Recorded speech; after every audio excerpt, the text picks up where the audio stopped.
bagong kapihan dito sa Kabuyao. Tipidity Cafe and Bistro. Malalaman natin po kung masarap. Pero matagal po ang kanilang servisyo. Maganda yung packaging. Ganda ng packaging. Yeah, cute.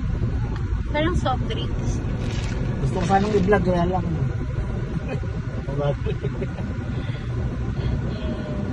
Ayan, bibigyan sana natin ng magandang rating kasi sobrang tagal po ng inantay namin.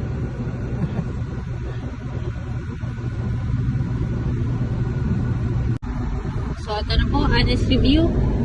Masarap po yung lasa. As in, masarap. Yan. Nga lang ang problema po, so kita nyo, puro yellow po yung laman.